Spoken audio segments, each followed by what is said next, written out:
Shalom, shalom. Welcome to the D.C.B channel. Once again, my name is Uziel Ben Lewi. Happy to be here with everyone once again.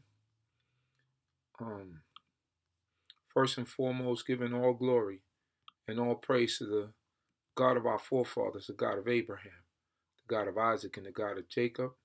Hoping and praying that the Most High God be with us all, protect us and guide us, that the Most High God continue to be with us in all of our endeavors. And we ask that and we pray that the Most High God be with all of you that are out there today. And it's definitely a blessing to be here with everyone on this holy Shabbat day. And I bid to y'all in the tongue of our ancient forefathers, Shabbat Shalom Aleichem. I know it's been a few weeks since I've been on, but I'm glad that I'm back on with all of you. Whoever comes on, there's no one on right now, so hoping and praying that the Most High God be with us all and protect us and guide us and keep us. I hope that everyone is having a blessed Shabbat day, and I hope that everyone continues to thrive in knowledge of yourselves and praising this great King, this great Creator. It's not easy to sometimes it's not easy in this society to do what we do, but it is through faith in the Most High and knowledge and wisdom and understanding that we get through all obstacles. People, they depend on all types of things. They look into all types of things and have all types of things. And, it's okay to be self-motivated. It's okay to have all types of gimmicks and things that will get you motivated. But the most important thing is to give glory to this great King. That's first and foremost. When you put everything before him, family, goals, school, you're taking away the glory that's due unto his name. And as we know, he is a jealous God. And he doesn't appreciate us taking away from him and giving to anything else, because his jealousy is high. He wants all glory to him. Glory doesn't go to man. It doesn't go to women. It doesn't go to our children. It doesn't go to our education. It doesn't go to yourself for thinking that you did such a great thing. But glory goes to the Most High King. That's who the glory goes to. So don't forget that. No matter what you do in life, no matter what you've been through, no matter what you're going through, put the Most High first, and it's a guaranteed. It's a guaranteed win with the Creator. Don't replace him for anything else.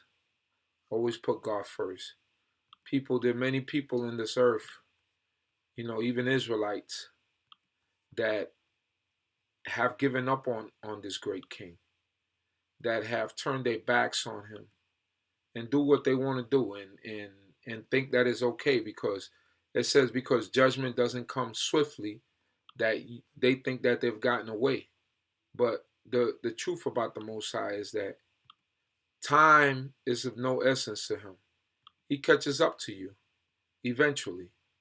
And all the things that you think you're doing and all the success that you think you're having and all of the well being that you think that you're in, the Most High God, he eventually he catches up to you. So let's not be oblivious to his mercy, and let's understand that he is not anyone to play with. The Most High God is not a toy. He's not a Barbie doll. He's not anything of that sort. But he is a vengeful God. So, like I said, he has time on his side, and his vengeance he'll take for a while before he gets to you. So let's not play the Most High God for cheap. Let's reverence him. Let's give him the glory that due unto his name. Let's understand him. Let's not forsake him. Let's keep him in mind in all the things that we do and all the things that we say. I hope that everyone has had a blessed day. Once again, I hope that everyone is happy with themselves, with their lives, and even if you're not at this point, you know, the Most High God has a way of making us happy. The Shabbat day, to me, it's a refreshing day. It's a day where I could reflect on the past week, and I could reflect on the things that's happening in life. Sometimes some of our lives might be a little bit tougher than others, but the Most High puts us all through tests. Um, Joseph had to go through a test, and he had to show himself approved. And through all those years of agony that our great father Joseph had to go through, at the end he came out pretty good, because he helped to save his people. Although we went into Egypt and there was we had to go through 400 years of captivity, the truth of the matter is that Joseph at that time saved the known world. So it started out as calamity. It started out as something that was not, or did not seem like it was prosperous. But at the end of it, Joseph came out on the good end of the good end of it all, and he helped to provide for his people, and he was, for lack of a better word, vice president of Egypt, second in command. So we see that in our history. We understand that, and we're proud and we're happy for that, and we hope that the Creator continues to bless us. Today I want to look into a word. Just go over certain things, and just wanted to look into a word. I've been researching this word, and I've been researching the understanding and the meaning of it. The word is actually Messiah, and its meaning. The word Messiah is a rendering. It's an English rendering for the actual word, which is Mashiach. Mashiach. It was translated as Messiah, or transliterated as Messiah, because I mean it doesn't even have it's not even written the same way, but just because, you know, there's certain words in Hebrew that have that guttural sound, that hate sound, that basically it was just changed to Messiah to be so that we don't be spitting all over people, you know, basically. You know, like the word Yishak, you know, is Isaac. It means laughter, but you know, it's not transliterated as Yishak. It's transliterated as Isaac, and that's the English rendering to the word. So the same is for Mashiach. And that basically, what that means in English is anointed one. Notice that I didn't say Hamashiach, right? Because you know, Christianity, they have this concept of the anointed one. The anointed one is coming, the anointed one. And when they refer that as, you know, Christians are messianic. So, you know, when they say the anointed one, they referring to the supposed second coming of Christ. You know, Christ in Greek also means anointed. So that's Jesus Christ. Jesus, the anointed, or the anointed one, or as we know it.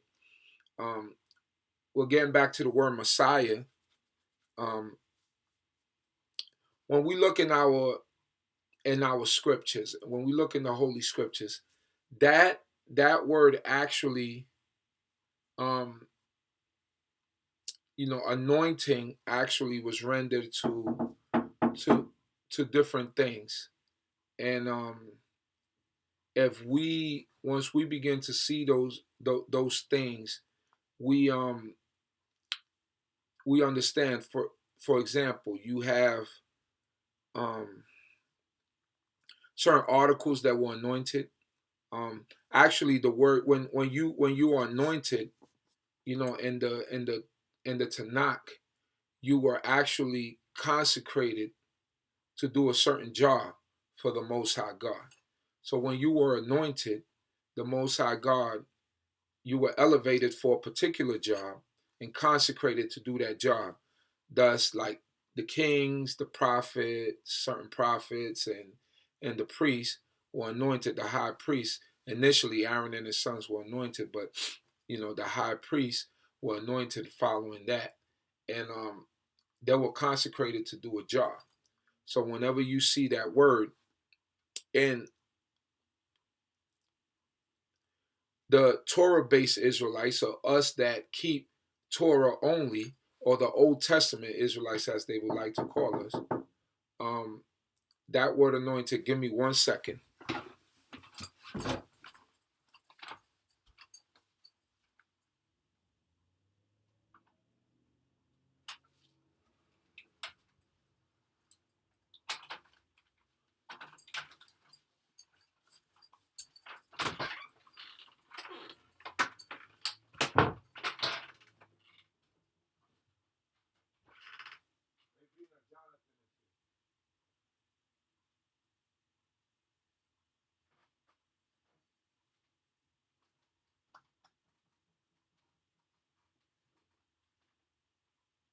One of y'all come with her because I'm already streaming. Or make her go out through the back.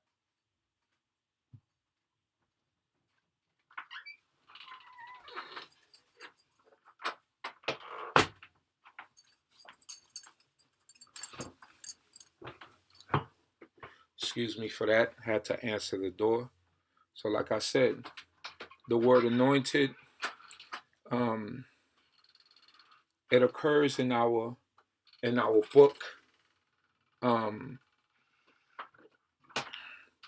It occurs in our book, and it speaks of prophets, and it speaks of a prophet. It speaks of a king, or actually a priest, that symbolically in our way of life, the oil is poured over the oil that was commanded by the Most High for Moses to concoct and put on Aaron and his sons to consecrate them to the job of priests. So when we see that, also it's similar, it's an elevation. It's also similar to when you see in England, when people are knighted, they take the sword and hit them on both sides of the shoulder. They're elevated to a different title, to a different position. So that's all the anointing is, the pouring of the oil, and you're elevated or consecrated to do a particular job. So why am I talking about this particular word, or why am I talking about it? Because in Christianity, there is a concept of the anointed one and a Messiah that will be coming. A Messiah, and excuse everybody, please excuse me for for skipping out of the camera, but somebody was knocking on the door and I had to go answer it. So when you see that blank space there, sorry about that. But the whole concept of the Messiah is,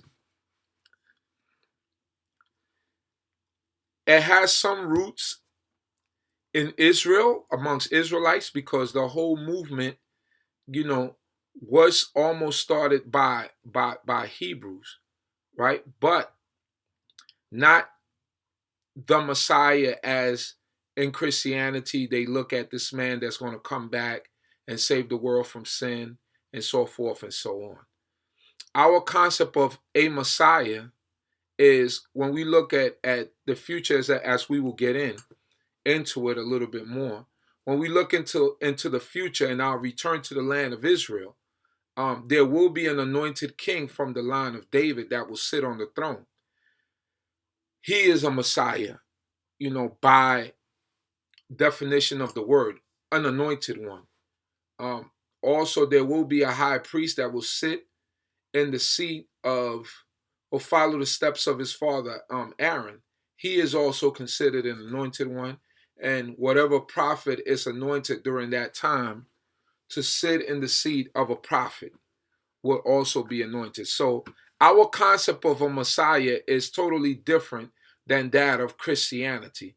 Christianity, they call him the Messiah, HaMashiach, which makes it a definite article when you put the HaMashiach in the Hebrew. So what we will look and research in our Tanakh is to see where do we find the word HaMashiach, or where do we find that to tell of some future person that's going to come and have all these miracles, happen around him, or all these miracles that were spoken about in the New Testament. And we're going to look through we're going to do an exhaustive search in the Old Testament and see if we could find that word and whether that word is associated to any coming child or man that will come and do all the miracles of the Christ of the New Testament, or Jesus as we know him. So we're going to look through it. We're going to look through words and try to find, because the first thing you have to keep in mind is that the Most High God, like I started off, he's a jealous God. So he's not going to give his glory to another. So what is given to this man, Jesus, a man who walked on the earth, is that him, God, and the Holy Ghost are all three in one, and that he was God manifest as a man here on earth. So I already told you that the Most High God will not give his glory to another, neither his praise to any graven images. And what we're going to do is we're going to see if we could find that word HaMashiach associated to any future person that's coming with all the same attributes or the same things that are attributed to this man Jesus, who supposedly walked on the earth. So let us start out first. I want to start out first. Like I told y'all, the definition of the word Mashiach. So first, this is called, going to try to find a real Messiah in this. So first we're going to go to the book of Exodus chapter 30, verse 22 through 30. And it reads on this wise. Yahweh spoke to Moshe, take the finest spices of liquid myrrh, 500 shekels of sweet smelling cinnamon, half as much, that is 250 and 250 in aromatic cane, 500 of acacia, measured by the sanctuary shekel, and a hin of olive oil. And you shall make of these a sacred anointing oil. So this is the anointing oil that is first introduced to us, and this anointing oil will be to anoint, the priest at this time, the high priest, and Moses is making this oil of concocting it. With it you shall anoint the tent of meeting and the ark of the covenant. So the tent of meeting and the ark of the covenant were anointed. So I just want you to see that this word mashak, to anoint, this word is prevalent in our Tanakh, but different things also were anointed. So it says right here, With it you shall anoint the tent of meeting and the ark of the covenant. Why? Because the tent of meeting and the ark of the covenant offer service to the Most High. So they're consecrated, they're set apart. So now, catch the drift of what we're trying to say here, what I'm trying to say here. You know, different things were anointed and consecrated for the worship of God, and men were elevated to a certain position also for the worship and the glorification of the Most High God. And the table and all its utensils, and the lampstand and its utensils, and the altar of incense, and the altar of burnt offering with all its utensils, and the basin with the stand. And you shall consecrate them, set them aside, so that they may be most holy. Whatever touches them will become holy. Whatever touches that shall become holy, because it's set aside for the glorification of the Most High and for the worship of the Most High. You shall anoint Aaron and his sons and consecrate them in order that they may serve as priests. So now, first instance that we see here of anointing, Aaron and his sons. Not even the great man Moshe, our great father, was anointed, but Aaron and his sons were anointed as to do the work in the tabernacle and in the holy place that was designated for them to do as priests. So you shall anoint Aaron and his sons and consecrate them in order that they may serve me as priests. So there we see an elevation. Aaron and his sons were elevated to be the priest of the Most High, because remember, coming out of Egypt, as it is told, is that each firstborn of the house, of each household, was considered a priest. That's why in the incident with Korah, Dathan, and Abiram, that everybody came out with their own census, and everybody had their own census because everyone used to do their own sacrifice. But at this point, the Most High consolidated all that. Those men got swallowed up alive, and the Most High God is saying that Aaron and his sons are the only ones that are consecrated or set aside to bring up offerings or to burn incense or to do any offerings before the Most High, and they will do it in the behalf of the nation. No more will everybody burn incense and burn offerings and sacrifices any which way that they will want to. But at this point, it will be Aaron and his sons who will be appointed and assigned to do these things. Now we said 1 Samuel chapter 10, verse 1. Now we're going to see an anointing, and these men will call Mashiach. Then Samuel took the flask of oil, poured it on his head, kissed him, and said, has not Jehovah anointed you ruler over his inheritance? So the Most High God at this point sends the Shemuel with the flask of oil to anoint King Shaul. So this is where we see that King Shaul, this is the instance of King Shaul being anointed. Now, the thing that we have to understand about this word Mashiach, somebody could say, my sister is president of the chess club. My brother is president of the neighborhood association. But if someone says, I met the president, that's a definite article. You know who they're speaking about. You know, it's not an ambiguous president or different types of presidents that we're talking about. When we say the president, when I met the president, you automatically know that we're speaking about, hey, that's Barack Obama, the president of the United States of America.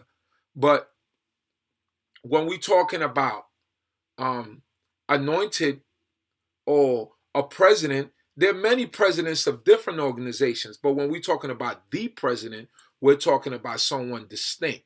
And this is what we have to get down to. And we have to find who is HaMashiach. Because this is what Christians and a lot of Messianics speak about, HaMashiach, the coming of HaMashiach. So we're trying to find this HaMashiach in our book. And so far, we're speaking about anointed ones, right?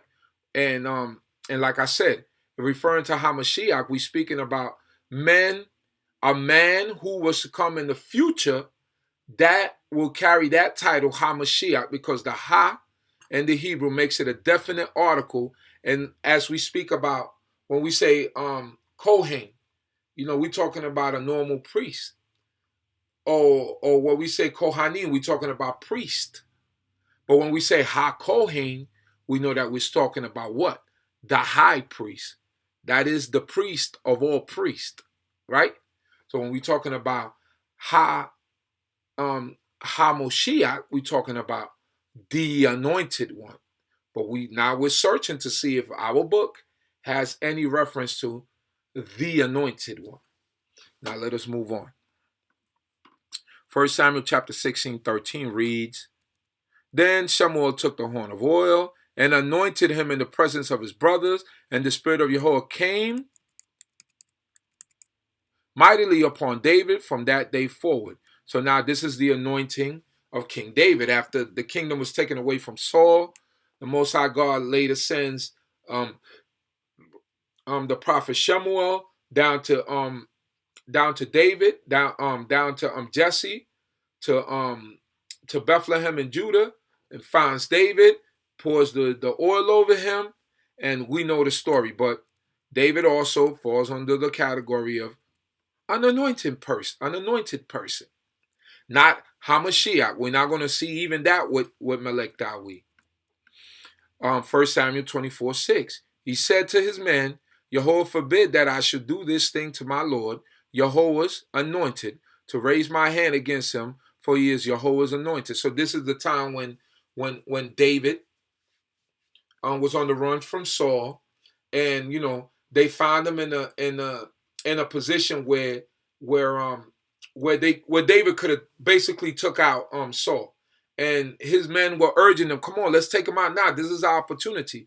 Remember, David was on the run for a long time because Saul, already knew and he had suspected that David had been anointed to be king. So David, in his wisdom that the Most High God gave him, he said, "You cannot." It said, "Yahweh forbid that I should do this thing to my Lord, Yahweh's anointed." Once again, an anointed person, not Hamashiach. Saul wasn't considered Hamashiach; he was just anointed. 1 Kings chapter 19, verse 16. Also, you shall anoint Jehu, son of Nimshi, as king over Israel. And you shall anoint Elisha, son of Shaphat, of Abel Maholah, as prophet in your place. So, as we see here, kings and prophets were anointed.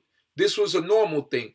Why? Like I said from the beginning, you were anointed to take on the responsibility of a job to come up and do service in the name of the Most High God. So Elisha was to be anointed by Elijah, right? And he was also supposed to anoint Jehu, son of Nimshi. So at this point, we begin to see that, many people were anointed. And we also, from the beginning in Exodus 30, we see that also certain utensils and certain things were anointed also for the service and to be consecrated for the service of the Most High God. So I hope that you follow me, and I hope that I'm making myself clear. I hope that I'm not losing anyone. I hope I'm not losing everyone. If you're still with me, if you follow me, if I'm making sense, let me know. If I'm not, let me know so I can stop. Okay? So now,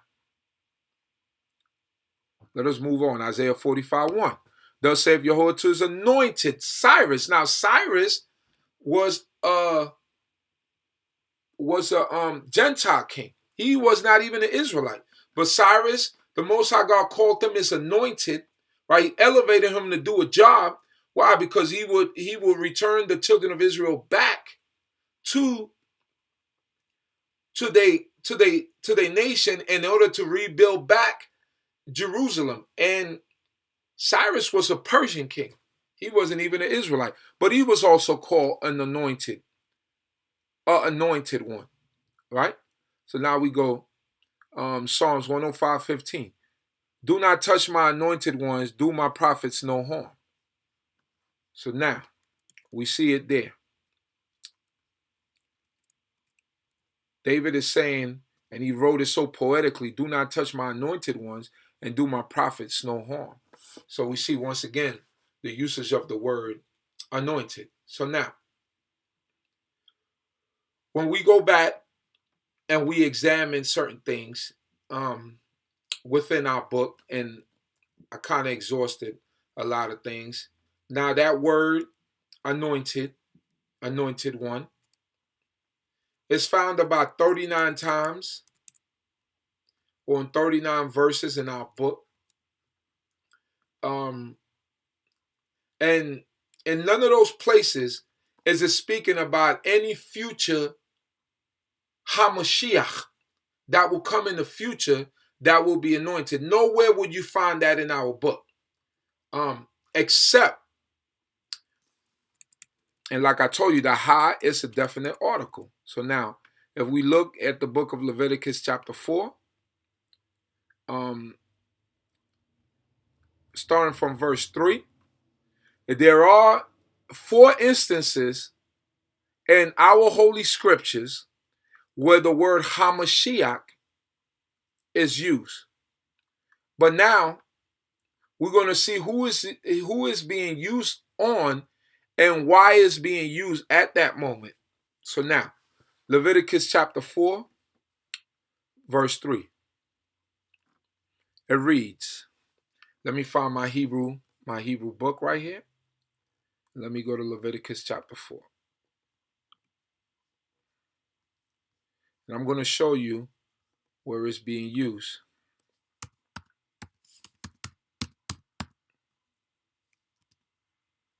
4, 3. Give me 1 second here. The word Hamashiach is used. So now I'm going to read it in Hebrew so you can hear it. Im HaKohen Hamashiach Yecheta. So now, if the priest that is anointed do sin according to the sin of the people. Now, when it's talking about the priest, it's talking about the high priest. Because when we read it in Hebrew, it says HaKohen. And like I told you earlier, when we say HaKohen, we're talking about the high priest. Like I told you, the president. Not president of the chess club, not president of the women's organization, not president of the man's organization, but it's HaKohen HaMashiach. It was a definite article. That the Ha makes it a definite article so that you know exactly who he's speaking about. The high priest who is the anointed one. So now we know that Aaron, and this is referring to Aaron, the first high priest of the nation of Israel. So we know that Aaron is not the futuristic Messiah that Christianity or Messianic speak about. We know that that's not Aaron because Aaron already lived prior to that time. But Aaron, the high priest, is called Hamashiach. And now you could find that also, and I'm going to give you the notes. Leviticus chapter 4, verse 5.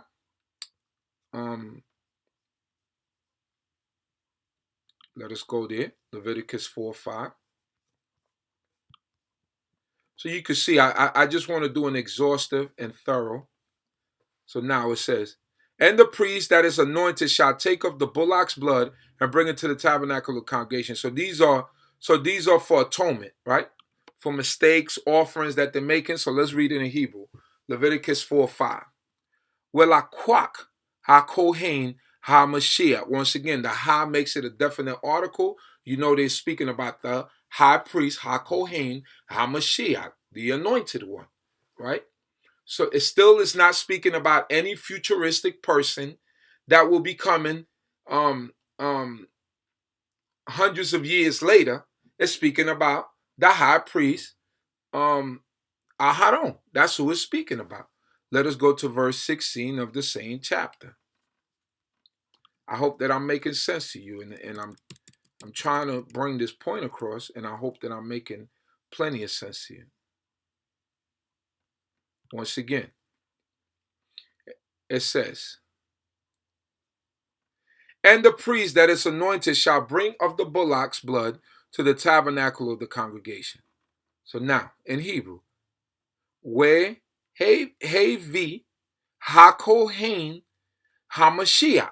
Once again, definite article. HaKohen put the ha in front of it, makes it a definite article. So when it says HaKohen, you know it's speaking about the high priest, HaMashiach, the anointed one, right? So it's making a separation between, so that you understand the difference between Aaron and his sons. So it's making that separation by putting that ha in front of their titles that they will have. So HaKohen HaMashiach, he was anointed, and his service, right? The anointed one. And then the next one is that I want us to go is to, just want to show you all of chapter 6, verse 15. Leviticus chapter 6, verse 15.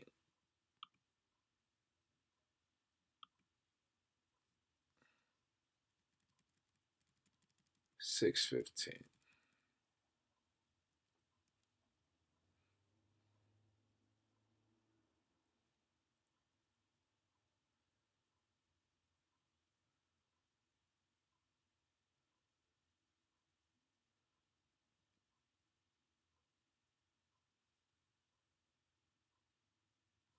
Give me 1 second here. I'm trying to find it so I can read it to you.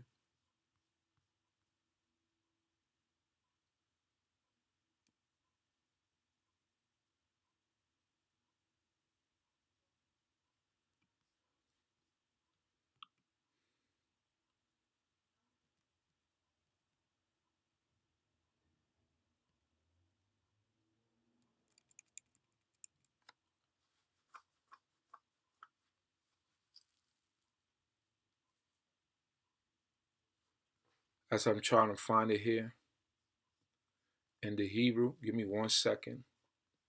My computer's giving me a little bit of problems. Give me 1 second.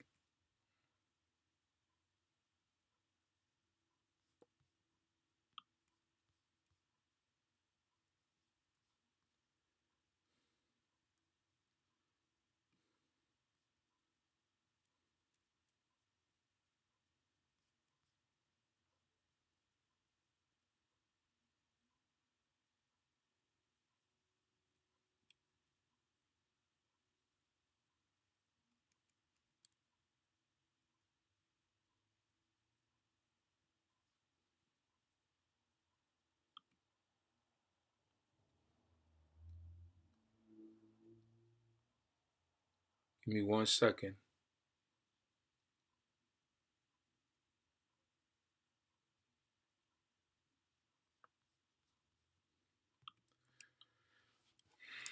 Okay, so I'm just going to put it like this.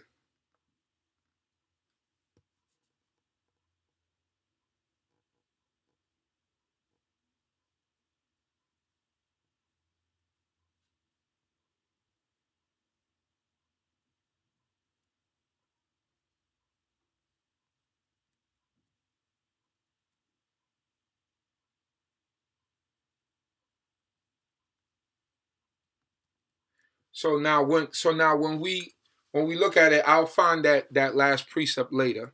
I can't seem to find it right now, but there are only 4 instances in the Holy Scriptures or in the Old Testament that you will find the word Hamashiach. And those 4 instances is referring to the high priest Aaron. It's not referring to any futuristic person that's coming, any futuristic person that's going to do all these miracles. That word Hamashiach, it only refers to Aaron and his sons. That's all it refers to in our book. Now, we're not going to see that word refer to anything else in our book. To Christians, the most important concept is the coming of the Messiah. You know, the second coming of Christ. So now, what we have to think and what we have to really put in our minds is this. if we're looking for a Messiah, right? Or let's say Jesus already came on earth and he fulfilled whatever he fulfilled. There's certain prophecies and things that are set aside that when that day comes, when an anointed one sits on the throne, when an anointed one sits on the temple, in the temple and the new temple that's going to be built, because all that's prophesied, when an anointed one is going around being a prophet, that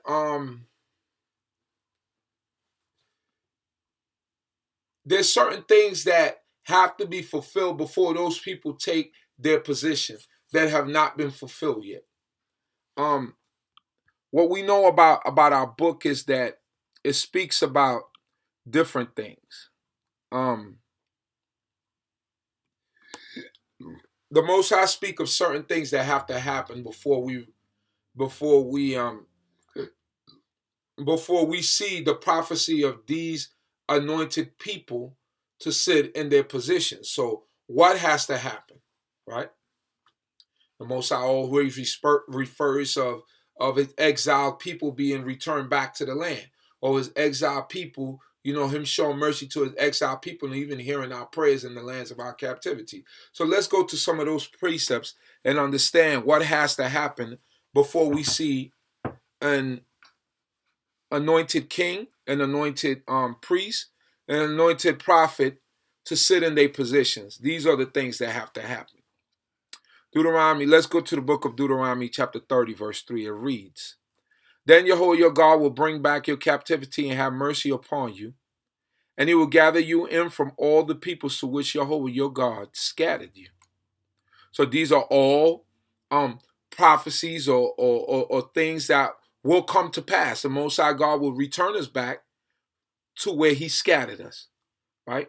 Because this is even after Deuteronomy 28. This is while we're in the wilderness. The Most High God is telling us even after we go back to our land, that we're going to return back to captivity because of our unrighteousness and the things that we do. So the Most High stayed truth to word, and he says that Yahweh will bring back your captivity and have mercy upon you, and will gather you in from all the peoples to which Yahweh your God scattered you. Isaiah chapter 11, verses 11 through 12, it reads, It shall be on that day that Yahweh will once again show his hand to acquire the remnant of his people who will have remained. He will raise a banner for the nations and assemble the castaways of Israel, and he will gather in the dispersed ones of Judah from the four corners of the earth. So this is what the Most High is doing now. He's gathering his people once again. So these are all things that have to be in place before the coming or the positioning of the new king, the high priest, and the prophets that are going to be in play in those days. And these are all anointed people, right? All these things have to be in place. So the Most High God is gathering his people once again. We are awakening to the knowledge of the Most High God. We are acknowledging that he is God and God alone, and besides him there is no king. So parts of that is starting to come into play, but not all of it. Isaiah chapter 43, verses 5 through 6 is fear. It says, Fear not, for I am with you. From the east I will bring your offspring, and from the west I will gather you. I will say to the north, Give them over, and to the south, Do not withhold. Bring my sons from afar, and my daughters from the ends of the earth. So we're going to come from north, south, east, and west. The Most High God will gather his people back again, which he is doing. And now, this is what I want you to understand. For many years, we've been taught, and I stand with this point, and I understand and I know this, that the original people of the Tanakh were black people, were people of color, because we were from Northeast Africa, and we mingled in with Africans, and with Canaanite nations, and our fathers made marriages with Egyptians. So those were Hamitic people, which were black people. And in turns, we were black people. Shemitic people were also black people.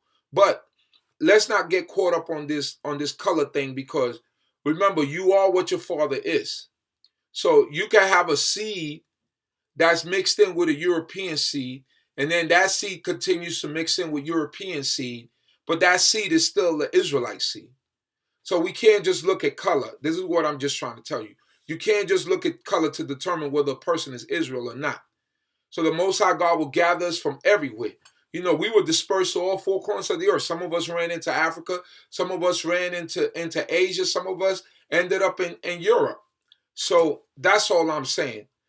I'm saying that we can't get stuck on color, because color is not the prerequisite to what the children of Israel will return and be back in that land as. We don't know. The Most High God is going to do the choosing. So if we racist and we look at color, yeah, we discriminated upon and we know certain things and certain things we don't like. But the Most High God told us at the end that it will be a house of God for all people. I hate those that hate me. If you hate me, I hate you. And that's just the way that it goes. I can't hold hatred in my heart for someone who doesn't hate me. So just keep that in mind. You know, hopefully I haven't offended anyone with that, but that's just the reality. And if we look at the laws of God and we understand the laws of God, we know that that's the way that it goes.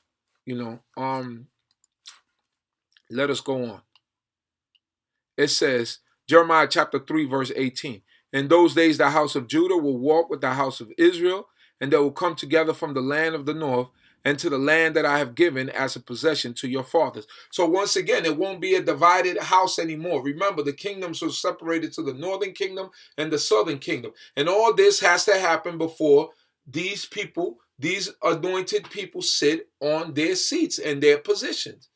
Or supposedly, as the Christians say, before that anointed one had come. So now we're going to get to that. We're going to get to the future of that. And we're going to get to the point of that and relating it to the Christian concept of their Messiah, or of the Messiah, that they, as they would like to say. It says, Jeremiah chapter 30, verse 3, for behold, days are coming, saith Yahweh, when I'll return the captivity. Give me 1 second. And I'll return the captivity of my people Israel and Judah, saith Jehovah, and I'll return them to the land that I gave their forefathers, and they will possess it. So this is all still talking about futuristic stuff that hasn't happened yet, and we still have to get to that.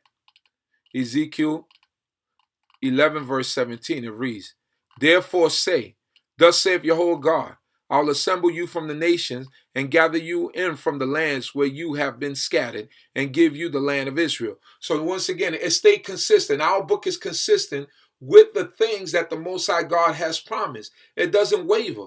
You know, this is consistency. This is why, you know, this book is verifiable, because, you know, from prophet to prophet, from line to line, it stays consistent in what it's saying. The Most High God will gather us from where he scattered us. Ezekiel 34:13. I remove them from the peoples and gather them from the lands and bring them to their soil, and I will tend upon them the mountains of Israel and the streams, and in all the lands and in all the lands habitation. So as we begin to see, some of our brothers and sisters are returning to the land already have places there. I'm not saying that is the full exodus back to the land, but some of our brothers and sisters already have a foothold there. You got people. I spoke to Morey Mishael. I did an interview with him. You need to check that interview out on Uzi Lewy channel. But in the interview that I did with him, he said there's Israelites in the land that never left. Black Israelites that speak the Hebrew that we speak, that never left. So our brothers, because they was too poor for anybody to take them to anything, so they always were there. They never left. So these are true testimonies that we see that our people are still there, and that the return of our people is imminent, that it's going to happen. But when this happens, there has to be almost a utopian world, you know, a world free of a lot of things. So we're going to get to that, free of war, free of a lot of things that hold our people back. I have a lot of energy tonight, so I hope you're ready to stay up with me all night. Ezekiel 34:13. I remove them from the peoples and gather them from the lands and bring them to their soil, and I will turn upon them the mountains of Israel and the streams and in all the land's habitations. Ezekiel 36:24. It reads, I will take you from among the nations and gather you from all the lands, and I will bring you to your own soil. So these is all promises of return. So all this has to happen before these anointed people sit in their positions. Before even this concept of this anointed one that the Christians spoke about, all this has to happen before that happens. We have to be gathered back to our land. Jeremiah 32:37. Behold, I shall gather them back from all the lands to which I have dispersed them in my anger, and in my wrath, and in great fury. And I shall return them to this place and cause them to dwell in security. So when we return back to that land, we will dwell in security. We're not dwelling in security in Israel right now. So that's why I said that this is not the full return, because we have to dwell in security. There's always missiles and stuff falling in that land right now. So when the true people return, right, then we will begin to see that the land will be at peace. Some people say, well, when will we know it's the time? When will we know? It's going to be reported in the news. It's going to be heralded through the streets. We're going to know. It's going to be on CNN. It's going to be on CBS. It's going to be on ABC. It's going to be on NBC. We're going to know. It's not going to be foreign to us. It's not going to be no mystery spook. We're going to see it, and we're going to detect it, and we're going to say, this is what the Most High God was speaking about. It's just as easy as that. It's nothing far-fetched. It's nothing out of this world. It's exactly what we know it is, and what we see it and what we perceive it to be. Let us go on. And it reads, I read that already. So now, that is one concept. Let's call, before we return back to our land, before we have this utopian feeling of return, certain things have to happen, right? So we already understand that the gathering of the people is one thing, which is already happening. The gathering of the children of Israel. So we're starting to wake up. My brother, or the mighty Hebrew, my brother, he said that Hebrew Israelite is the quickest growing quote unquote religion, in America right now, because people are awakening and understanding that the Negro that was brought here on slave ships with yokes of iron around their neck, that they are the true house of Israel. So people are waking up to that fact, and they're leaving the fact that they're Christians, or that they're this, or that they that, or that they're Muslims. But they understand and know and see that they are the children of Israel. So at this time, now we got to talk about rebuilding the temple, because now we need a place to where that anointed high priest is going to sit. So the Most High makes us promise of rebuilding the temple and gathering the people back again. So let's go to some of those examples. Isaiah chapter 2, verse 2 to 3. It will happen in the end of days, the mountain of Yahweh, the mountain of the temple of Yahweh will be firmly established as the head of the mountains, and it will be exalted above the hills, and all nations will stream to it. Many peoples will go and say, come, let us go up to the mountain of Yahweh, to the temple of Yahweh of Yaakov. The temple of the Most High God will be firmly established as the head of the mountains. So everybody's going to flow to us for the laws of God. It's going to flow to that high priest anointed in his seat to get that knowledge, wisdom, and understanding that they want. The whole world. That's why I said we got to stop looking at things and he's Caucasian, he's white, he's Asian, he's this, he's that. People are going to come to us. In the end of days, people are going to flow to us. They're going to flow to the temple, to the house of the Most High God. And there shall go forth the laws of the Most High.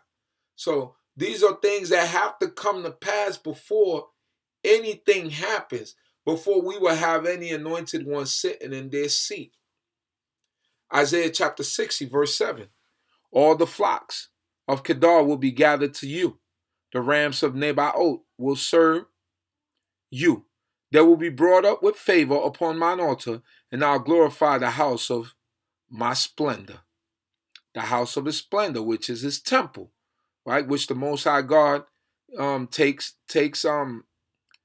great delight in, right? Because when King David tried to build it, the Most High God told him no, and he told him, let your son Solomon build it. So Solomon built the temple, and we go on and it says, if we go to Ezekiel chapter 30, chapters 40 to 44, that will also describe, not because of time, I'm not going to read it all, but that will describe to you how the third temple will be built. Because remember, the first temple which Solomon built was destroyed, right? The second temple that was rebuilt, that was destroyed. So there has to be a rebuilding of the third temple. So now you have a great mosque sitting on the site of where the temple was built. You think that's going to be in the land when it's time for us to return? That got to go. Muslim mosque got to go. Christian church got to go. All these things have to go before the full return of the nation of Israel into where the Most High God is satisfied with us. So all of these things have to happen before the anointed people that sit in those seats. Like I said, the king, the priest, the prophets sit in those seats. All these things have to happen before they sit in those seats. Isaiah chapter 56, verses 6 through 7. And the foreigners who join themselves to Yahweh to minister to him, to love the name of Yahweh, and to be his servants, all who keep Shabbat and do not profane it. So the foreigners. So we have to be very careful of how we treat people who do keep Shabbat and do all these things. We have to treat them as those that are homeborn. Say, and do not profane it, and hold fast to my covenant. What is the covenant? That he will be our God and we will be his people. These I will bring to my holy mountain and make them joyful in my house of prayer. And make them joyful in my house of prayer. What's that? The temple. Their burnt offerings and their sacrifices will be accepted on my altar, for my house shall be called a house of prayer for all peoples. So this is a promise of the rebuilding of a temple, a third temple that's going to be rebuilt. Malachi chapter 3, verse 4. Then the offering of Judah and Jerusalem will be pleasing to Yahweh as in the days of old, as in former years. Then the offering of Judah and Jerusalem will be pleasing to Yahweh as in the days of old, as in the former years. What is it talking about? Where do offerings go? They go to the temple. So it's speaking about a futuristic time, a Davidic period. What? A Davidic period, meaning a Davidic king will sit on the throne of David, right? And be anointed in that time.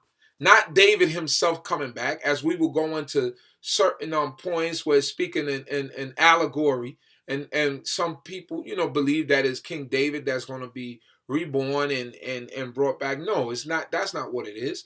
It's going to be somebody from the line of David, that's going to be recognized as the line of David, and these people are going to be the one in charge. This person is going to be the one in charge as a king.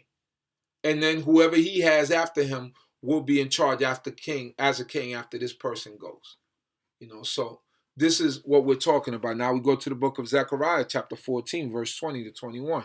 On that day they shall be inscribed on the bells of the horses, holy to Yahweh, and the cooking pots in the house of Yahweh shall be as holy as the bowls in front of the altar, and every cooking pot in Jerusalem and Judah shall be sacred to Yahweh of hosts, so that all who sacrifice may come and use them to boil the flesh and the sacrifice, and there shall no longer be traitors in the house of Yahweh of hosts on that day. So it's talking about a third temple. It's talking about a utopian world, a world where everything is going right and everything is good. So far, we spoke about the rebuilding of the Holy Temple, and we spoke about the gathering of God's people. So these are things that have to be in effect before, like I said, this anointed king sits on that throne. This high priest that's anointed sits on that throne. And the reason why I'm going through this to show you, like I went through it earlier to show you that there is no concept of a HaMashiach. That wasn't greater than what the return back of our people, or what was in store for us. When the prophets came and the prophets explained certain things, most people, when we look at this book, right? When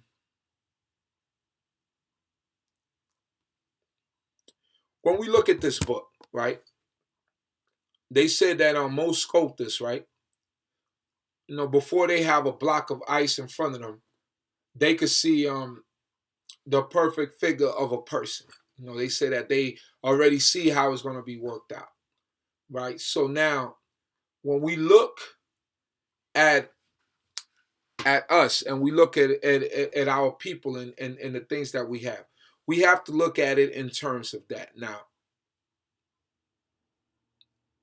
when we look at there's let's separate the book into four different parts, right? The narratives or the stories, right? The narratives or the stories are, all the stories in the Tanakh that we read, history and so forth and so on.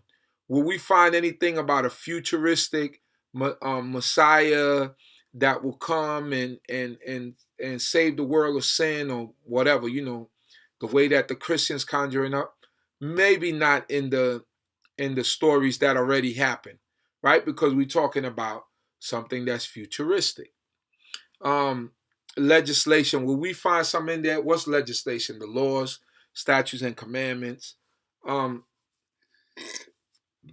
we find anything about a future king or anointed one that will come, some Messiah that that we think about? Probably not. We probably won't find it in the laws of God. Wisdom literature. Solomon's philosophy, the book of Job, the Psalms, all these books.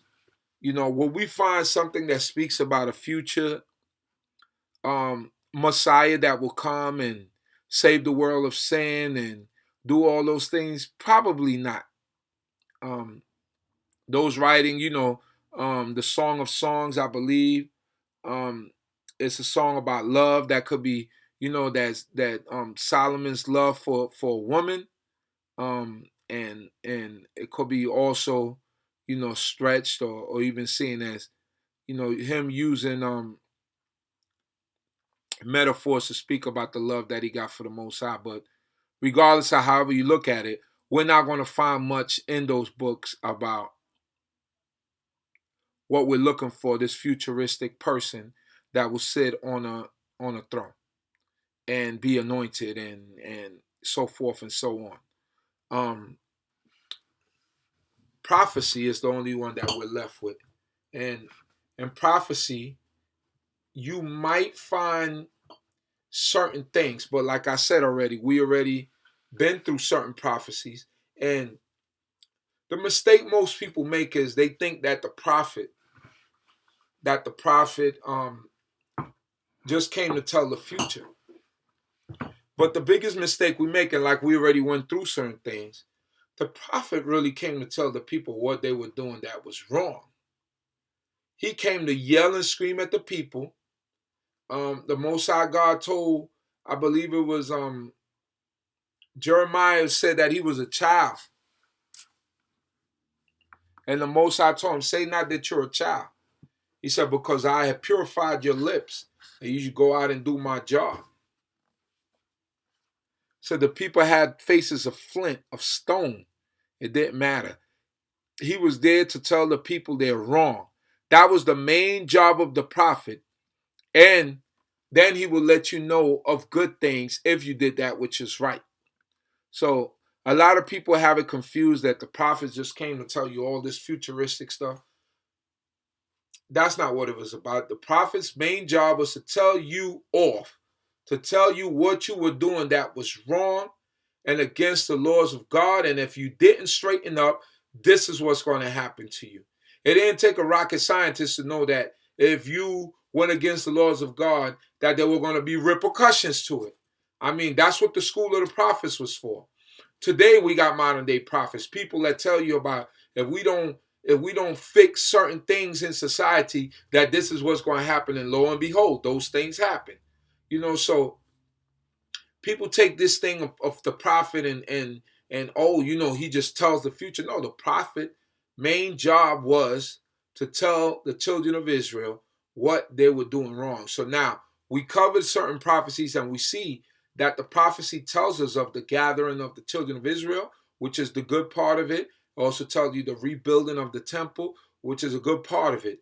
And now, observance of Torah.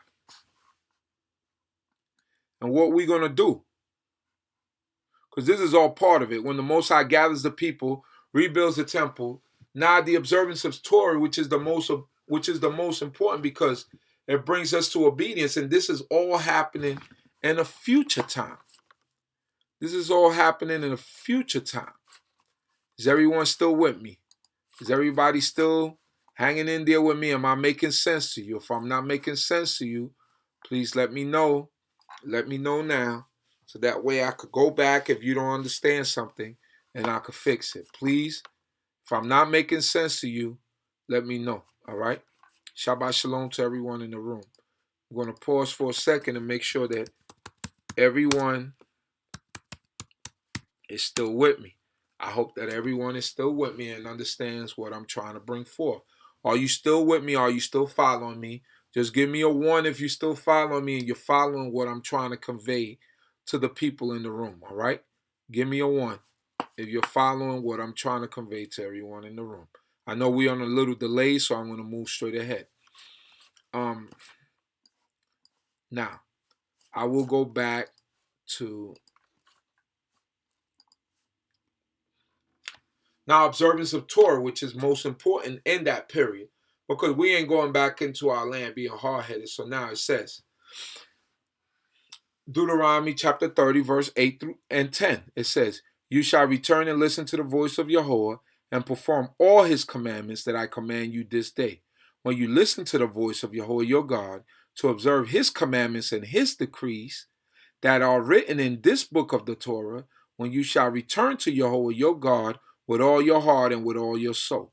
So observance of the Torah is a prerequisite in order to go back. Then it says, Jeremiah chapter 31, 32. For this is the covenant that I will seal with the house of Israel. After those days, saith Yahweh, I'll place my Torah within them, and I'll write it onto their heart, and I'll be a God to them, and there will be a people for me.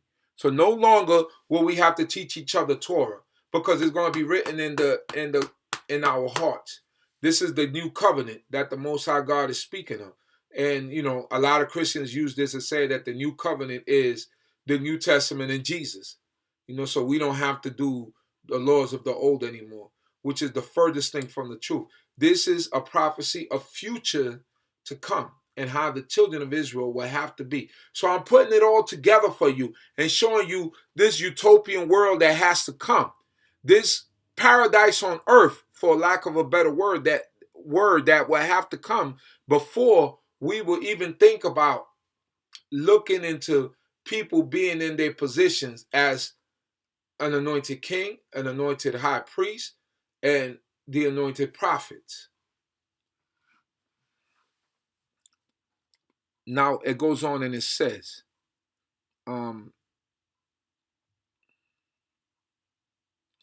Ezekiel 11 verses 19 through 20.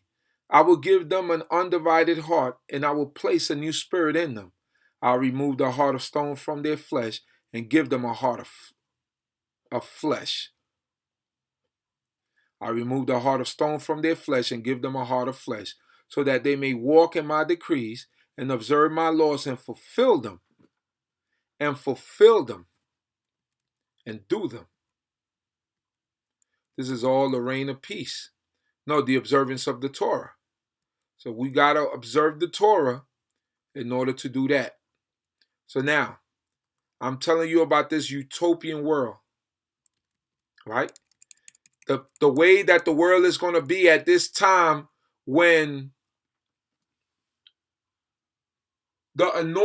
these anointed servants will be sitting in their positions, ready to do the job for the Most High. All these things have to happen. And I'm getting back to my original point about Mashiach. But I'm trying to paint this picture for you to let you know how the world has to be in order for this thing to happen. And I'm going to connect it at the end. Now, there has to be a reign of peace, because when the children of Israel go back, it's going to be no more war. There's not going to be any more weapons to hurt and destroy the earth. It's going to be a different time. Now, the reign of peace, let's go to Micah chapter 4, verses 1 through 4. In the days to come, the mountain of Yahweh's house shall be established as the highest of the mountains, and shall be raised up above the hills. People shall stream to it, and many nations shall come and say, Come, let us go up to the mountain of Yahweh, to the house of the God of Jacob, that he may teach us his ways, and that he may walk in his path, and that we may walk in his paths. For out of Zion shall go forth instruction, and the word of Yahweh from Jerusalem. He shall judge between many peoples, and shall arbitrate between strong nations far away. They shall beat their swords into plowshares, and their spears into pruning hooks. Nation shall not lift up sword against nation, neither shall they learn war any more, but they shall all sit under their own vines and under their own fig trees, and no one shall make them afraid, for the mouth of Jehovah of hosts has spoken it. So it has to be a time of peace. There has to be a time of where all nuclear weapons and everything will be destroyed. Russia is not going to be going against the U.S. There's not going to be the conflict in the Middle East. There's not going to be any of that, because everyone is going to come to us for advice. Everyone is going to come to Israel for advice. So this is this utopian world, this paradise on earth that we will be looking forward to. You could also find this in Isaiah chapter 2, verses 1 through 4. We read about this earlier. And also Isaiah 65:25, where it speaks about this time to come. Hosea chapter 2, verse 20. O Hosea, I'll make for them a covenant on that day with the wild animals, the birds of the air, and the creeping things of the ground, and I'll abolish the bow, the sword, and war from the land, and I'll make them lie down in safety. So all weapons are destroyed in this future time. And this time has not come yet. And this is what I'm saying. This time has not come yet. And I want you to keep one thing in mind. The New Testament, the Old Testament was written hundreds of years before the New Testament. Right? And these were all things that had to be in the earth by the time Jesus came. This is what I'm getting to. But remember, all these things have to happen before this Messiah comes. This anointed one comes, as the Christians would like to say, because they like to use precepts. But when we examine our book, we understand that certain things have to happen before, as I say, these people sit in their positions. Isaiah chapter 32, verses 16 through 18. Then judgment shall dwell in the wilderness, and righteousness remain in the fruitful field. And the work of righteousness shall be peace, and the effect of righteousness, quietness and assurance forever. And my people shall dwell in a peaceable habitation, and in sure dwellings and in quiet resting places. So that's why we understand that a lot of the people that are on the land right now are not the people, because when we return back to the land, it should be at peace. We're not going to have problems with Hezbollah. We're not going to have problems with the Palestinians, because everybody will understand and know that this is the true house of Israel. And not saying that other people of other nations will not be able to worship, but the rightful people will be in their position. Isaiah chapter 60, verse 18. Violence shall no more be heard in your land, devastation or destruction within your borders. You shall call your walls salvation and your gates praise. So our house is going to be known as a house of salvation, no more destruction. This is the paradise on earth that we're talking about. This is the utopian world that we're speaking about. Zechariah chapter 14:11. And it shall be inhabited, for never again shall it be doomed to destruction. Jerusalem shall abide in security. This is a future time, a time that we got to look forward to. Jeremiah 33:9. And this will be for me, for the sake of rejoicing, for praise and for splendor before all nations of the earth, who will hear about all the goodness that I will be doing for them, and who will fear and tremble over all the goodness and all the peace that I will do for it. Once again, this will be for me, for the sake of rejoicing, for praise and for splendor before all the nations of the earth, who will hear about all the goodness that I will be doing for them, and who will fear and tremble over all the goodness and all the peace that I will do for it. Nobody will tremble and be scared, because there will be a time of peace, and there will be a time of being easy, and everybody being happy, and everybody being at peace with each other. This is what we're talking about.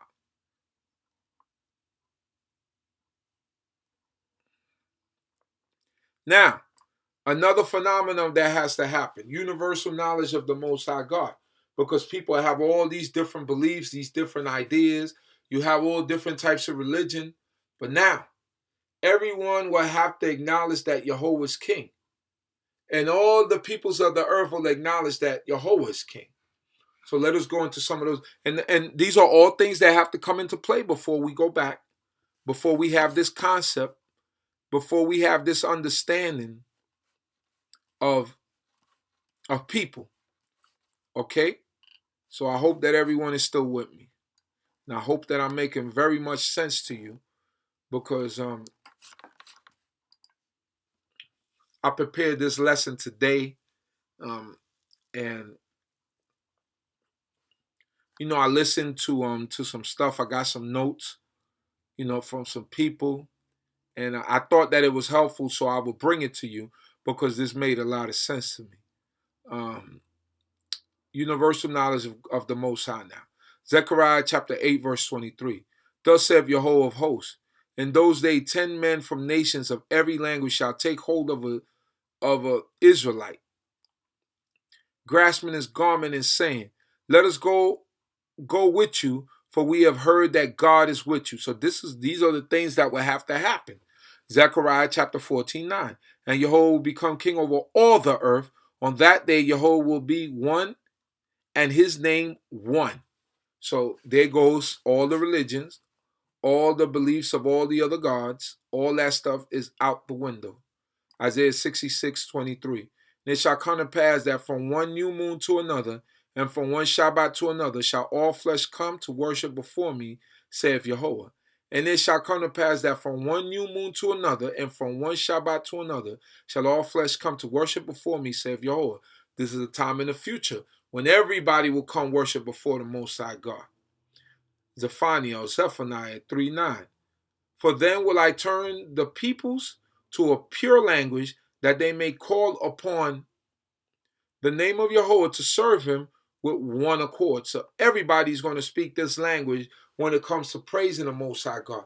Listen, these are all precepts that's there. These are things that have to happen before we go back. I swear by myself, Isaiah 45:23. I swear by myself, righteousness has gone forth from my mouth, a word that will not be rescinded, that to me shall every knee kneel and every tongue swear. That means the entire world has to testify that Yahweh is God. Jeremiah 31:33. They will no longer teach every man his fellow, each man his neighbor, saying, know Yahweh, for they will all know me, from the least of them to the greatest, saith Yahweh, when I will forgive their iniquity and no longer recall their sin. It's part of that utopian world.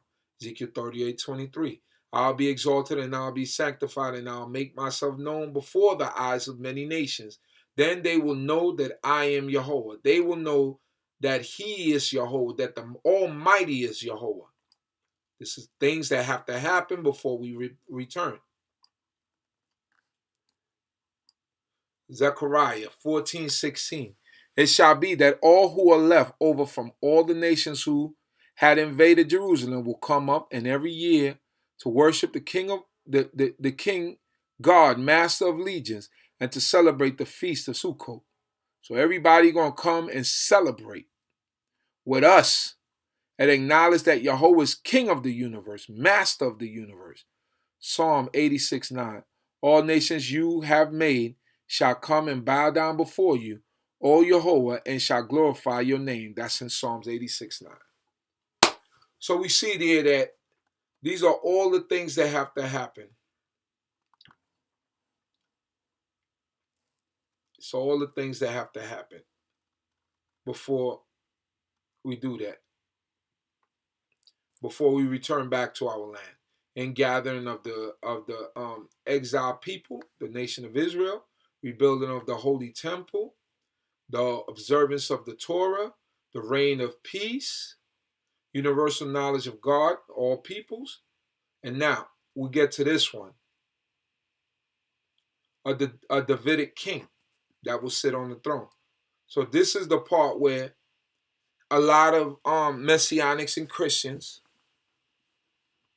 they say this is the gotcha moment, Aha, you see, it's talking about Jesus.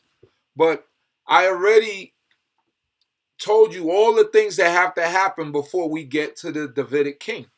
And I already showed you that nowhere in the Holy Scriptures does it speak of him as Hamashiach.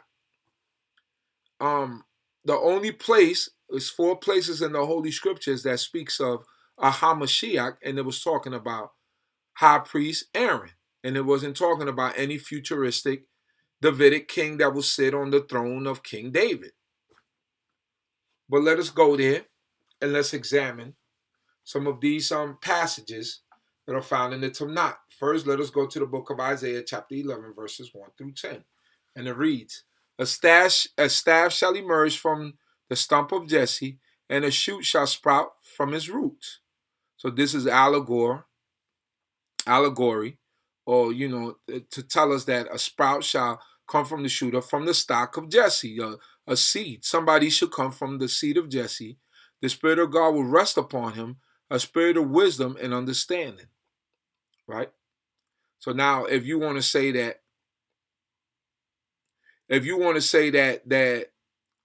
this is well, let us go on. A spirit of counsel and might, a spirit of knowledge and fear of God.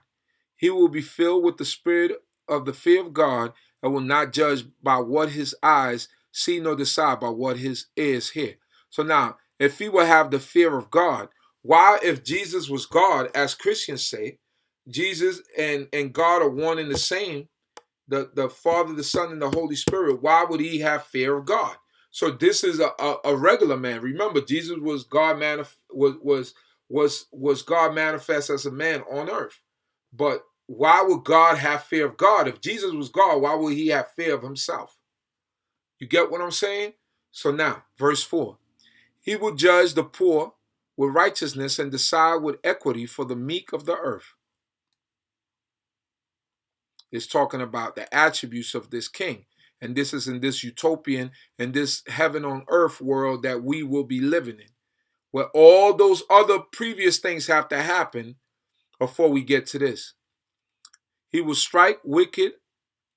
He will strike wicked of the earth with the rod his mouth, and with the bread of his lips he will slay the wicked. Righteousness will be the belt around his loins, and faithfulness the girdle around his waist. The wolf will live with the sheep, and the leopard will lie down with the kid, and a calf and lion's cub, and a fatling will walk together, and a young child shall lead them. A cow and a bear will graze, and their young will lie down together, and a lion will eat straw like the cattle. A nursing child will play by a viper's hole, and the weaned child will put his hand on the adder's den. They will neither hurt nor destroy in all my holy mountain, for the earth will be full of the knowledge of Jehovah as the water cover the sea.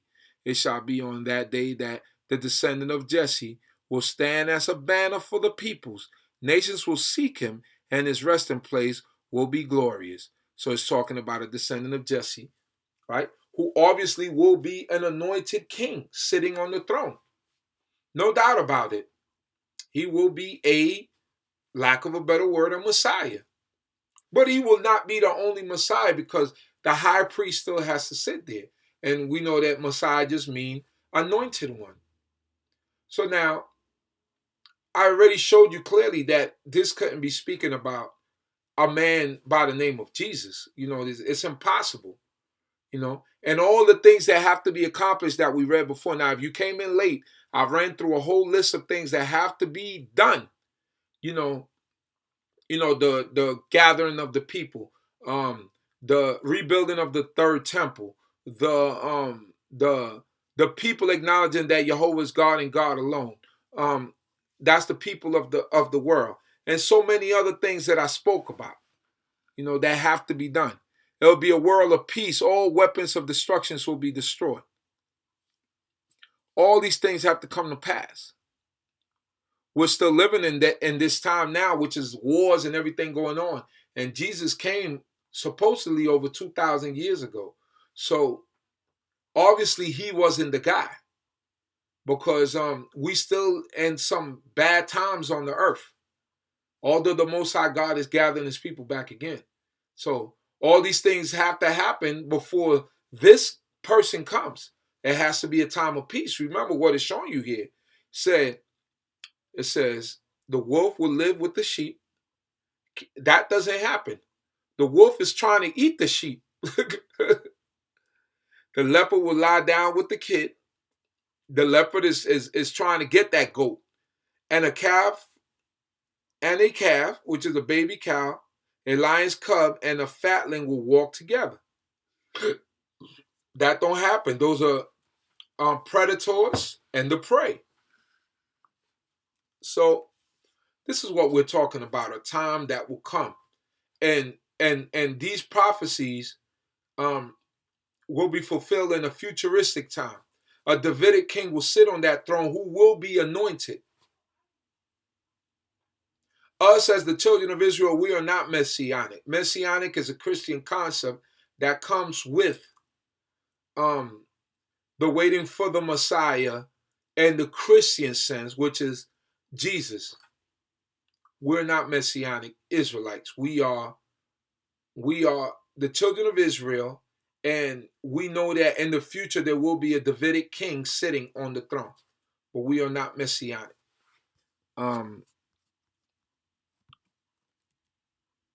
Let me see.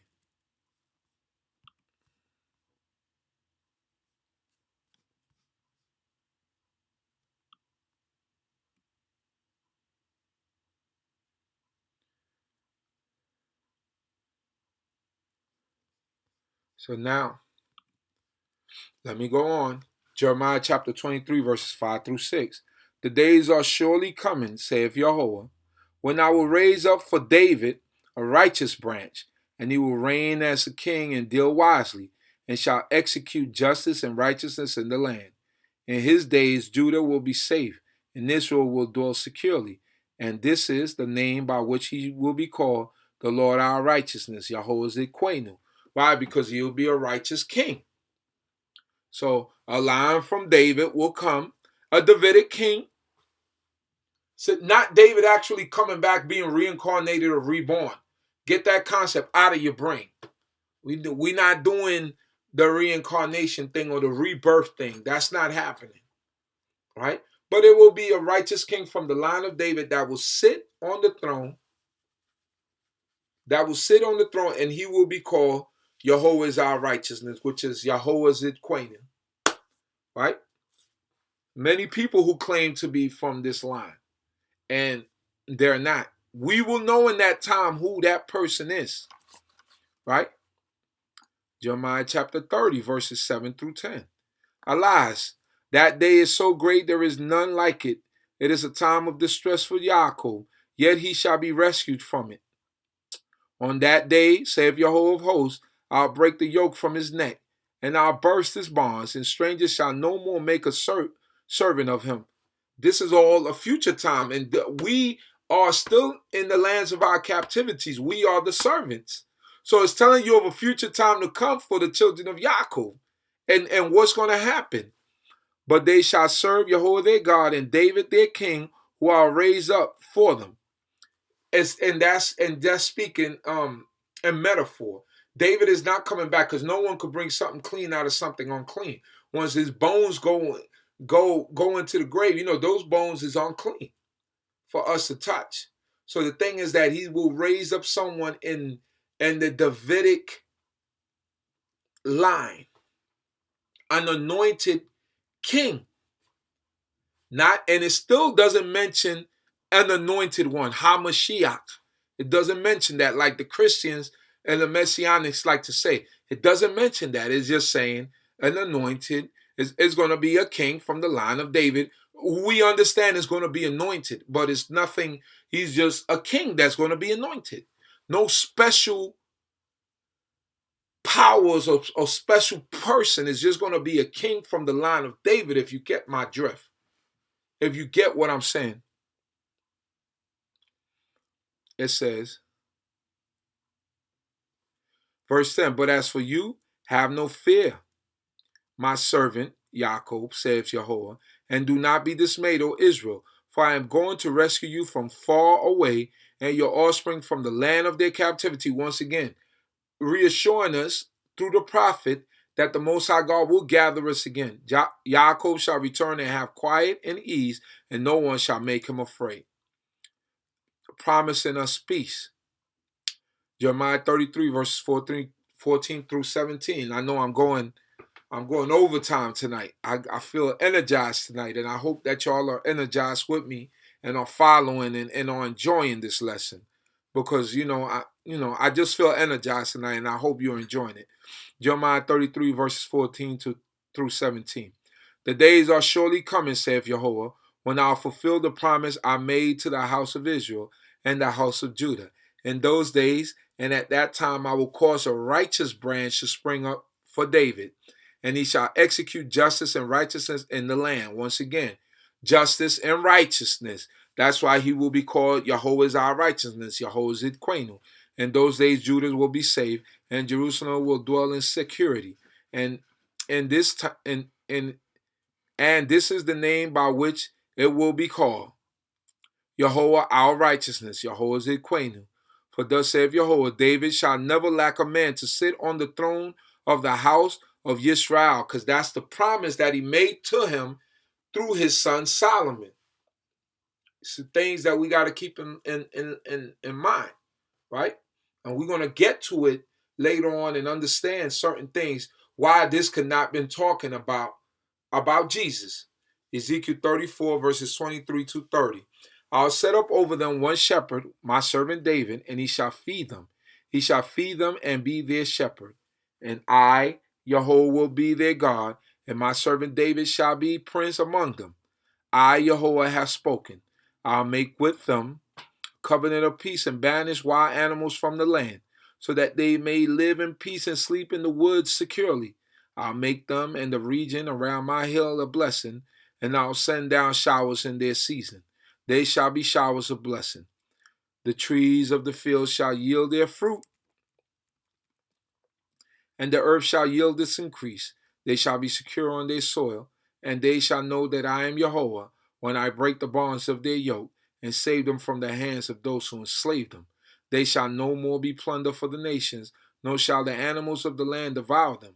They shall live in safety, and no one shall make them afraid. I will provide for them a splendid vegetation, so that they will no more be consumed with hunger in the land, and no longer suffer the insults of the nations. Then they shall know that I, Yahweh their God, am with them, that they, the house of Israel, are my people, saith Yahweh. So once again, promising us a time of peace, a time of increase. Our land shall yield this increase. Our land shall give us what the Most High God has blessed it to give us, bring forth the harvest in the due time, and we get our rain in due season. This is all times of the future, times that are to come. These are all times that are to come. Ezekiel chapter 37, verse 24 to 28. My servant David shall be king over them, and they shall all have one shepherd. They shall follow my ordinances and keep my decrees and fulfill them. They shall live in the land that I gave to my servant Jacob, in which your ancestors lived. They and their children's children shall live there forever, and my servant David shall be their prince forever. I will make a covenant of peace with them. It shall be an everlasting covenant with them, and I'll bless them and multiply them, and will set my sanctuary among them forevermore. My dwelling place shall be with them. I'll be their God, and they shall be my people. Then the nations of the world will know that I, Yahweh, sanctifies Israel with my sanctuary, when my sanctuary is among them forever. Once again, it's promising somebody from the Davidic line to sit on the throne. And it's also promising the time to come where we will be in the sanctuary, in his holy temple, with the third temple being rebuilt. So these are all prophecies and things that are to come. This is not it still doesn't mention the king from the line of David to be Hamashiach, or this special person. It still doesn't mention any of those things. And with everything that I gave you, from beginning to this point, I'm trying to put something together and formulate it for you and show you that it's nothing that was to come like Christianity put it forth. It wasn't like that. It's a time in the future that has not gotten here. How many times was Jesus supposed to come back? And he didn't. This Davidic king is not going to have one comeback and then he's going to die and come back again. That's what happened with Jesus. Jesus came already. And none of these things were happening. The world was in turmoil. We went into captivity after that as a people. So it couldn't have been Jesus that it was talking about, because he didn't fulfill, all these things were not fulfilled in his time. And this is the thing that we have to understand. When Christians try to use these precepts and tell us that this Davidic king is talking about Jesus, these things were not fulfilled. The return of the people, the acknowledging that there's only one God on the earth by all nations, the rebuild of the third temple. All these things have to happen before this Davidic king sits on the throne. But what Christians will tell you is that, well, Jesus has died and he promised to come back. But this Davidic king all these things were supposed to happen in one shot when he was born. The first time, when we are reinstituted to our land. Jesus came and went, and he wasn't the guy. These are things that we have to understand. These are all the things that have to happen. And this book was written way before the coming of Jesus. So these things were already instituted. So if he was the Messiah or the anointed king and the Davidic line, and we're going to prove that to be wrong to show that he wasn't from the Davidic line anyway. But if he was that, then all these things would have been happening. The sheep would have been walking with the goat and the lion and the leopard and all these, the bear and the cubs and oh my.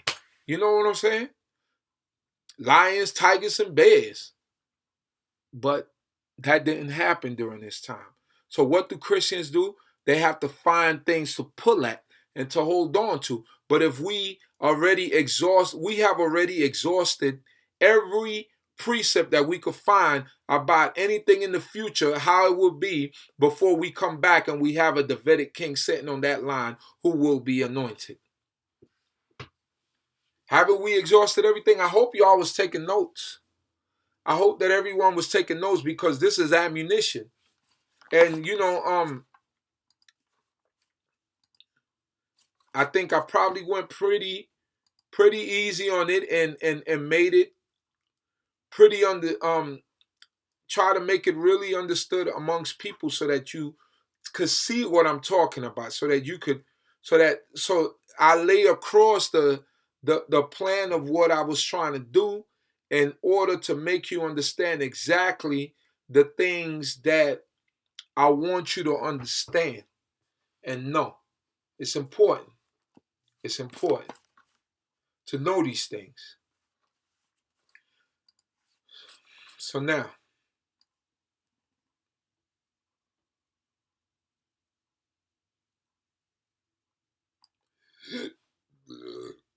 what do Christians do? You know, they try to find different ways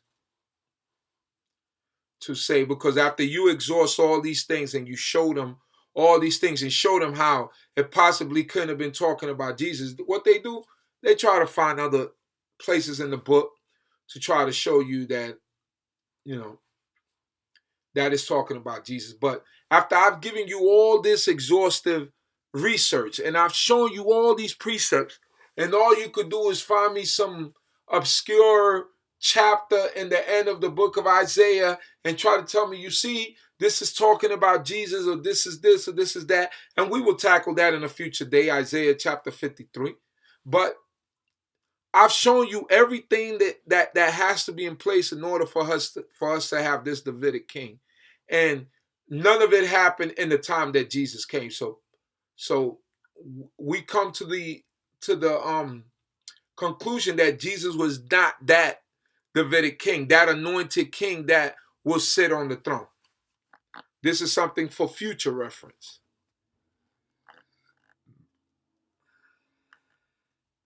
So now, number one, this was an exhaustive thing. We covered all bases. Number two, our Torah, our Tanakh is clear and consistent. I gave you precept after precept after precept from each prophet and from each book that was consistent, one with another, not changing or shifting the topic, as we often see in the New Testament, where different gospels do not agree. No, not in our book. Our book stays very consistent. Number three, our book is verifiable. Our book is very it's verifiable. You know, Christians have this concept of faith. You know, I believe. You have to believe. We're not a people of belief. We're a people that know. We know that Jehovah is king. We know that Jehovah is one. We know that we're going back into the land. We know all these things. So these are things that we know, not things that we believe, not things that we have. You know, I have faith that one day I believe we're going to know. We know that this is going to happen because we have full trust in our king. And these are things we have to keep in mind. And another thing, just to mix the pot up a little. So now, just to show you about the Davidic king and things like that, I used this chart before. So now when we look at the genealogies of Jesus, right? You got one in the book of Matthew and one in the book of Luke. And also Chronicles, in the book of Chronicles, we have the line of the kings. Right? So now when we look at David, right? Because you know Christians say that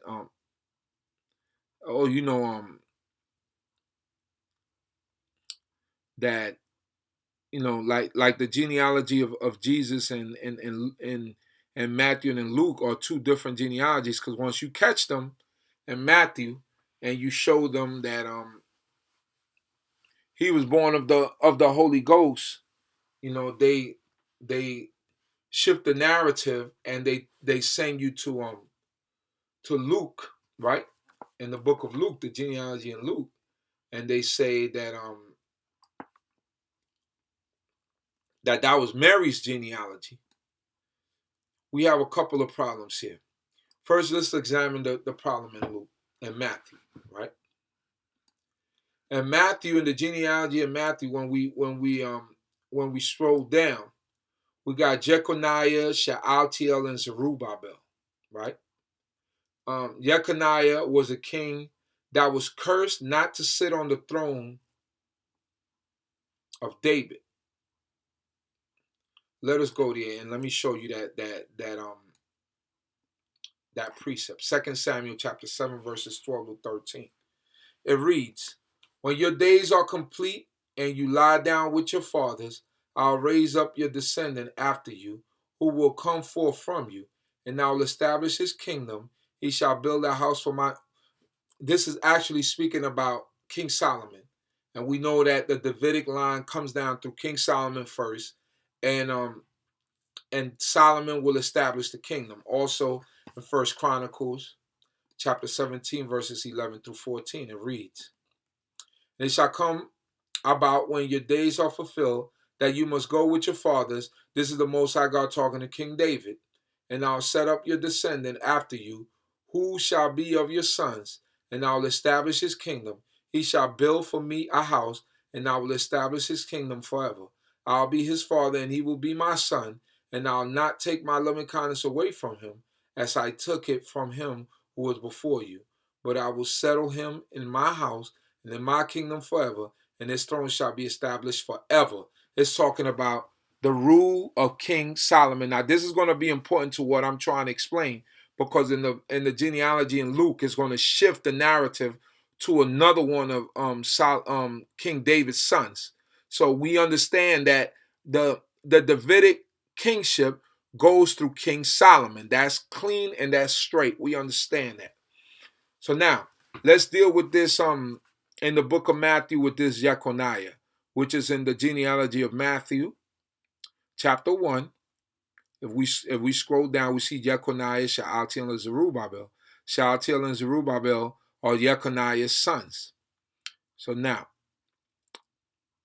in the book of Jeremiah 22, verse 28 through 30, it reads, "Is this man Coniah a despised broken pot?" And it's speaking about Jeconiah. This is who it's speaking about. "A vessel no one wants. Why are he and his offspring hurtled out and cast away in a land that they do not know? O land, land, land, hear the word of Jehovah." Now this is the Most High God. "Thus saith Jehovah, record this man as childless."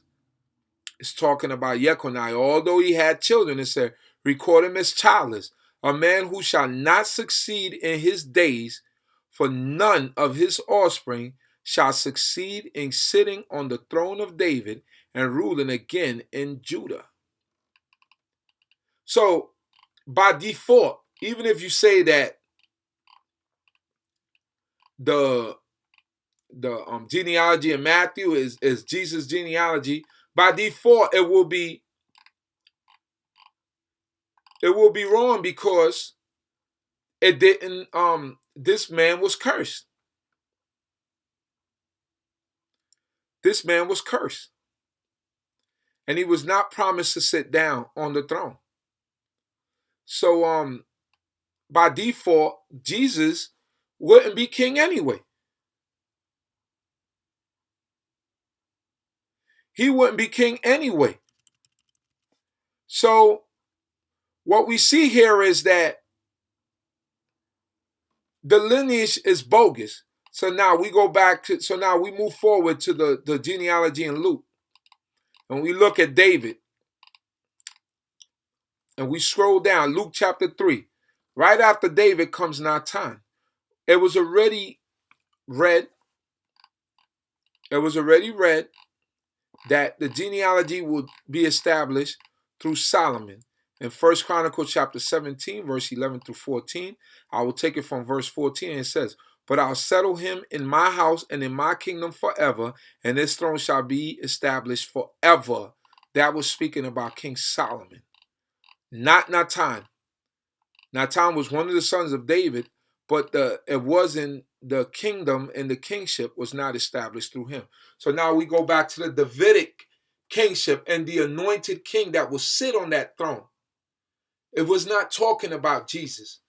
I've shown you, I've exhausted every point, everything that I could show you, to show you that this book is not talking about this so-called man that came on the earth and died and saved the world for sin. That was a fairy tale.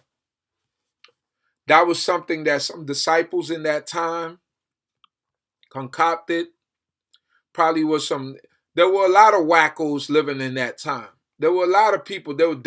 like today, we got David Koresh, we have Jim Jones.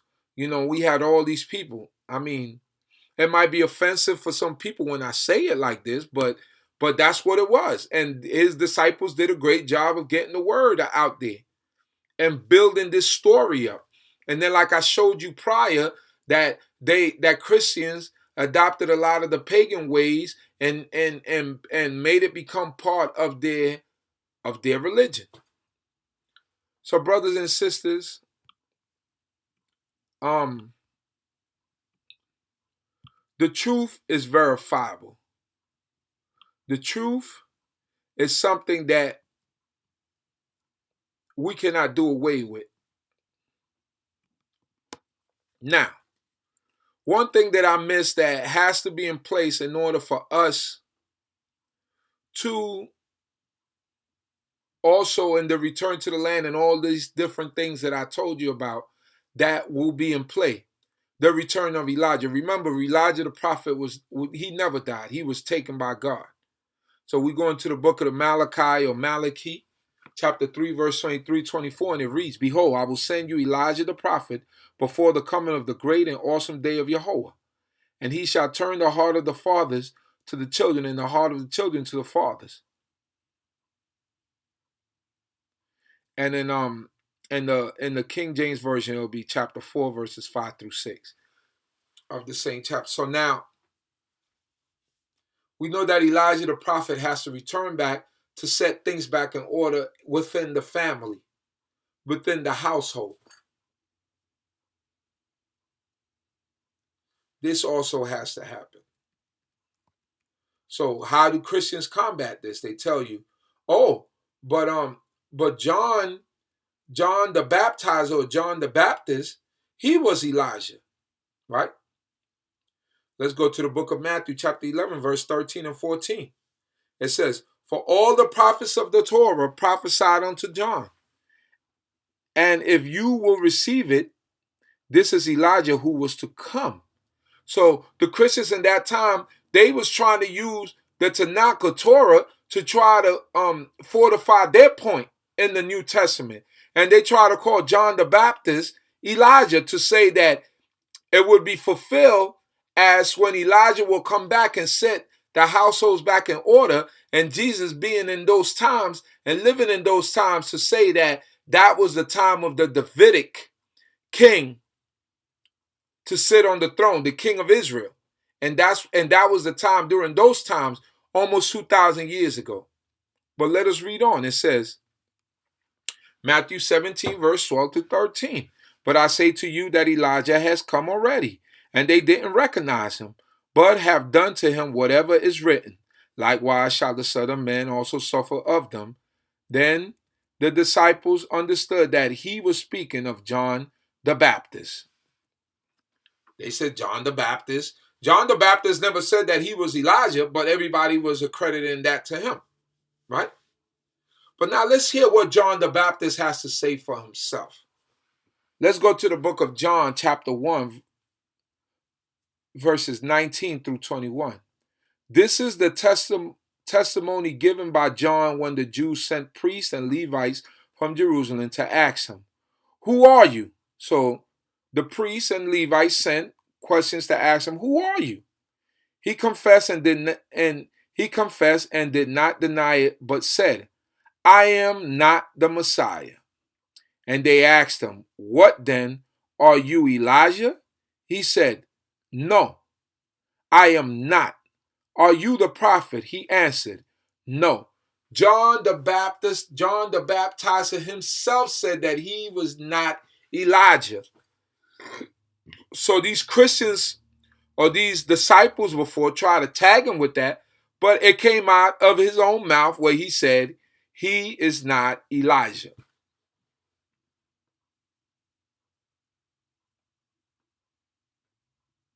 So now what do Christians do? So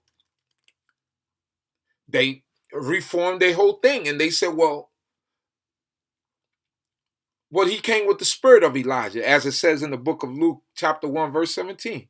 "With the spirit and power of Elijah, he will go before him to turn the hearts of the parents to their children and is disobedient to the wisdom of righteous, of the righteous to make ready a people prepared for the Lord. So now they changed their whole thing. So this is what we're talking about, people. They try to make everything fit. They try to make everything, they try to force a square peg in a round circle. And it doesn't work. It does not work, brothers and sisters. It does not work. It does not fit. If it doesn't fit, you must acquit. So I already showed you that the Davidic king, the anointed king, the high priest who will be anointed in future times, and prophets that will be anointed. I covered all of that. And it was not talking about this man. Makes no reference of this man. The word Hamashiach, like I told you earlier, it only refers to in the Holy Scriptures 4 times, the Messiah, which is a definite article when you put that ha in front of any word. The Messiah, right? Like the president. You don't have to say the president of the United States and you live in America. Once you say the president, we all understand that we're speaking about Barack Obama. But nowhere is it speaking about anyone special in our book that's coming in the future that will be called Hamashiach. Now it speaks about Aaron as being Hamashiach, but that was a definite article to separate him from his sons who were anointed in that time. So he will call HaKohen Hamashiach, and that we find it 4 times in our holy scriptures, specifically in our Torah, in the book of Leviticus. So, brothers and sisters, what the conclusion that we come to? The conclusion that we come to is this, that Yahweh is God and God alone, and besides him there is no king. The Davidic king that will sit on the throne, that he promised to David and Solomon to stand with them forever, will be an anointed king, but not in the way that Christianity and Messianics want it to be. He will just be a man that will be a king that will be anointed. No special powers, no anything like that. It will be a time, a utopian time, a heaven on earth, as I already went through all the precepts. And all these things have to happen before this king sits on his throne. Jesus came and went. These things were not accomplished, so he could not have been that Davidic king that we were speaking about. We went through his genealogy. He was not born of a man, but was born of a virgin. He was impregnated by the Holy Ghost, so he doesn't have the seed of a man. So even if you want to use the concept that he was adopted, it still does not give you the rights of a king, because that is not your right position. So we covered all the bases. We went through everything. We exhausted every point. We understood. We seen that the Torah is verifiable, and there is nothing to be compared to it. I hope that you've gotten something out of this day. I hope that the Most High God will continue to be with you and bless you and keep you and continue to guide you through your life. I hope that this lesson was edifying to you, that you were able to gain something out of it, that you were able to be enlightened to something new. I hope that I enlightened you to something new, because I prepared the lesson today, but I've been looking over this lesson for a while, and I was hoping that I was able to bring it across in a clear and concise way. I hope that it was clear and concise to all of you, and that you all enjoyed it, because that's what I'm here to do. I'm a servant. I'm not a leader. I'm not any of those things. I'm just a servant of the Most High God, and I hope that when I bring you truth, that you gain wisdom in me bringing you the truth, and that in gaining wisdom, that the Most High God be with you all. Once again, I'd like to thank everyone that's in the room.